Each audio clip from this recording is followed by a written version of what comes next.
Buenos dias, buenas tardes, buenas noches, y'all. Welcome back to Diverse Culture, the DC.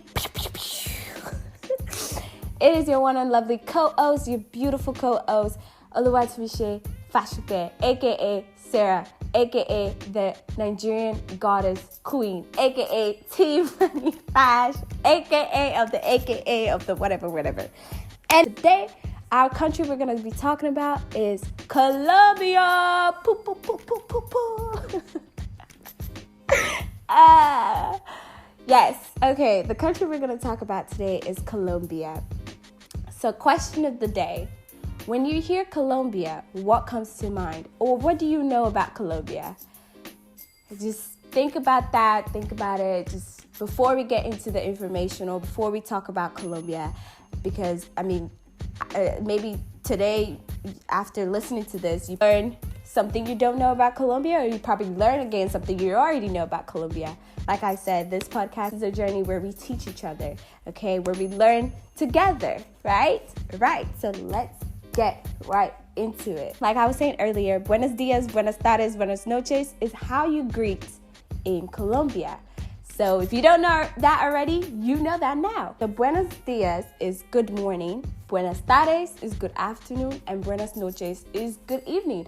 So if you see someone and you know the person's Colombian, you can say buenos dias, buenas tardes, buenas noches, depending on the time of day. And hey, the person might, start speaking Spanish to you. All you gotta say is, no habla español, por favor. Look, I'm teaching you guys something. It's a journey here. Okay. Colombia is a gateway to South America. It connects with Central and North America. So I guess they gave that nickname to Colombia, the gateway to South, because I think it's in between what connects North and Central, like I already said it. So, I've always actually wanted to visit Colombia. It's one of the, Hispanic countries, and Colombia is one of it. The capital of Colombia is Bogota, right? It is the largest city in Colombia. It is also known for its colors of modern buildings and authentic colonial roof tiles. So, there's like cartoons when they do Hispanic location and you see, or like movies where they do Hispanic location and you see like colorful buildings. One of them could be like Colombia, So its official language is Spanish, as you've heard me say, buenos dias, buenas tardes, buenas noches. And it has a population of up to about 48 million. Its major rivers are Magatlán, Casuca, Astor, and then Sinu. I am trying, y'all. I can't really pronounce this as much as I've learned, but I've tried. Its major mountains are Andes, Sierra Nevada de Santa Marta. Most of the citizens of Colombia are descended from three ethnic groups. They're Africans, Indians, and European settlers. That's interesting. Its flag contains three colors: yellow, blue, and red. And it goes, is it vertical or horizontal? Vertical is the one that goes up and down, right? And horizontal is the one that goes left and right. Oh, am I saying it wrong? I think vertical is the one that, look, y'all, I'm stupid. I think vertical is the one that goes up. This is why you need a co-host, because at least if you're in trouble or if you're saying something, they'll be like, nah, let me check you on that, But I can do it alone. I can do it myself. But vertical goes yellow, blue, red. And I will tell you what those mean, because I feel like knowing what the flag means of a country is very important, just as knowing the history. Because once you know the meaning of the flag, and then you know the history of the country, you're like, makes sense. So the yellow stands for gold and abundance in Colombia. The blue stands for the country's seas. And then the red stands for the blood that has been shed for Colombia's independence. This flag was designed by Francisco de Mardina, an acousticist who tried to liberate Spanish Americans in 1812. Their national anthem is called O Unfading Glory in Spanish, or in Espanol it's called O Gloria Inmersible. I hope I pronounced that right. And I'll put like where I get all my facts in the description of this podcast, so that you can also go and do your little research if this is an interesting country to you. We're going to go to the celebration. Because like it's so fun. Like their country is so colorful. Like for me, when I think about Colombia, I think of it as like a colorful, bright festival country that every day is a festival. But that's what's in my head when I think about Colombia. And it's true. I mean, they have festivals, they have holidays. So yeah, and it's always so bright and colorful, like especially once you see all those things, like things you see that represent Colombia in the media. Most of them are portrayed as colorful, bright. So first we have Carnaval de Diablo. The meaning of this is called Festival of the Devil. And this is an event that synthesized the indigenous people of pagan and Catholic beliefs. It features feasts, costumes, dancing, music, poetry under the spell of sugarcane liquor. And the festivities end with reading of the Testament and burning of the devil and burning of the gourd. Gourd. I think I pronounced that right. Gourd. Okay. And then we have Carnaval de Negros y Blanco, which is Carnival of blacks and whites. Okay. But the last day is devoted to a rural culture and a serious festival. English. Oh my gosh. But the first day of the celebration involves colonies parade, the rock contest, where farmers offer tribute of flowers and song of Virgin Mary in return of good harvest. And then day 2 is the children's carnival that follows. Now the next we have Barranquilla Carnival.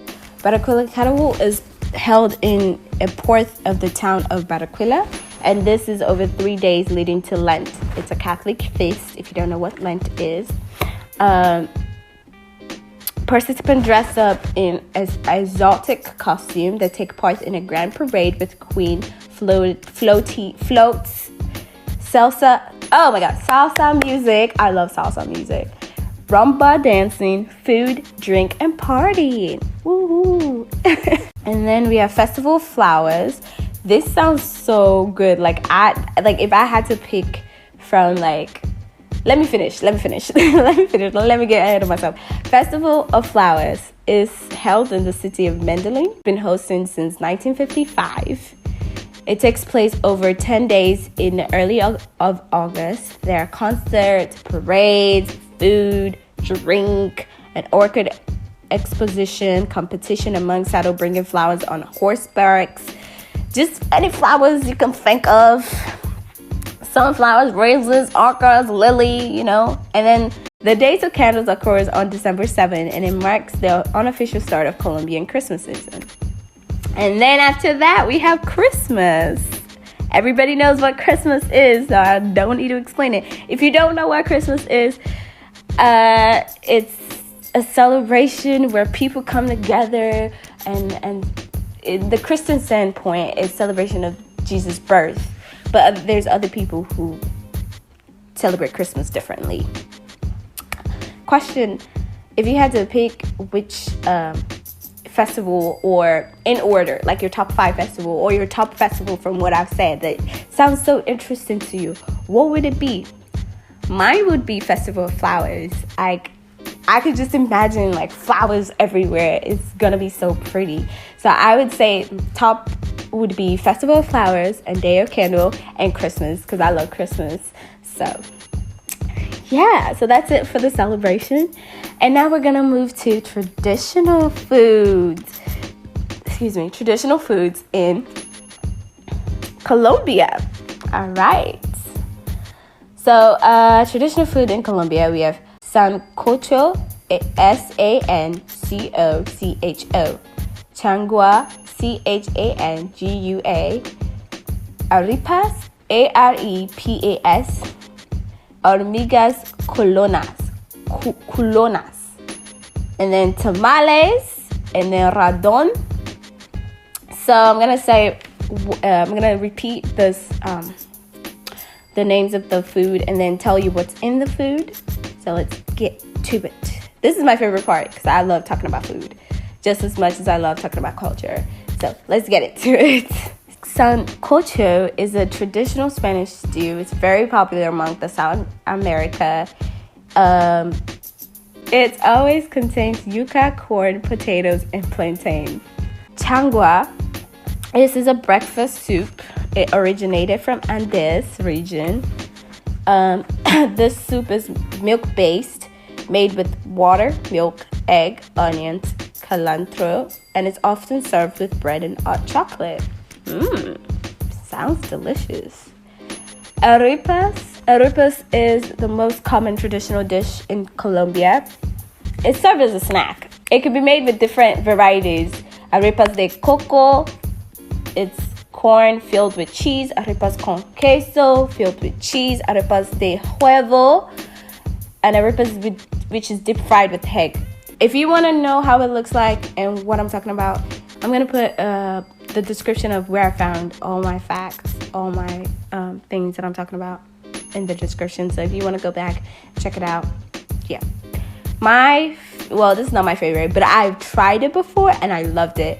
It kind of tastes like, so there's this Nigerian dish called moi moi, which is called bean cake. So for Nigerians, if you've tried tamales, you will probably understand what I'm talking about. The next dish I'm going to talk about is tamales. I've tried tamales before. I loved it. It's found all over Central and South America. I almost said Africa.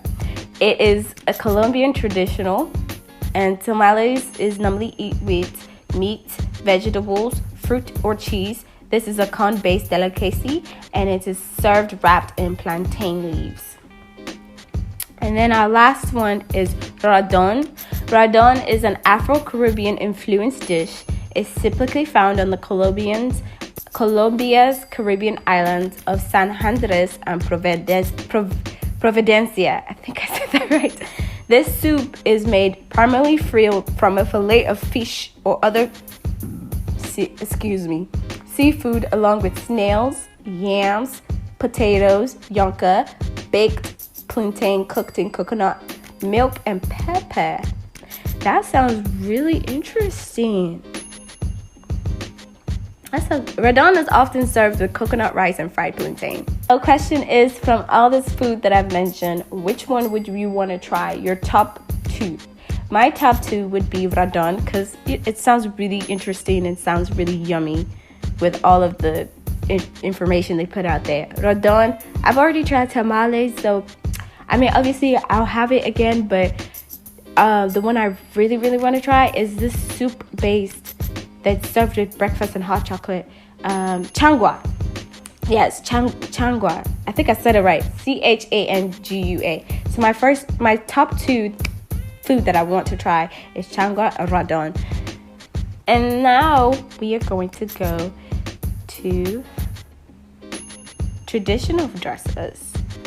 There's different kind of dresses from each region because of the climate and weather. So we're gonna do the regions and the type of dresses they wear. So first we have Andean region, and obviously because their dresses is based on the climate condition and the high mountains and the windy meadows. So the men usually wear shirt, trousers, sandals, and a brimmed hat. And then the female wear a blouse, a white skirt, sandal, and a brimmed headdress. In the Caribbean region, they're more, they cope with heat and humidity, so they will dress light. So they're very bright, richly decorated with embroidery, jewelries, colorful pattern, even flowers. The male attire consists of colorful shirt and linen trousers, a woven bag, and a sombrero or other head dresses.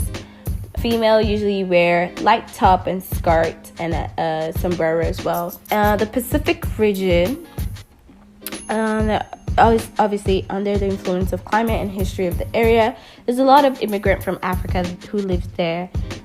So their own is usually, the men usually wear loose colorful garments, sandals from natural materials, and the women usually wear colorful and pastel outfit made with soft fabric and embellished with flowers, ribbon, and other decorative elements.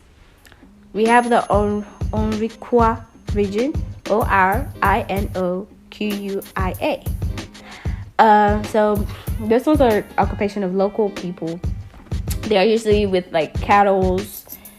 Most of their clothes are designed for convenience and designed for horseback riding.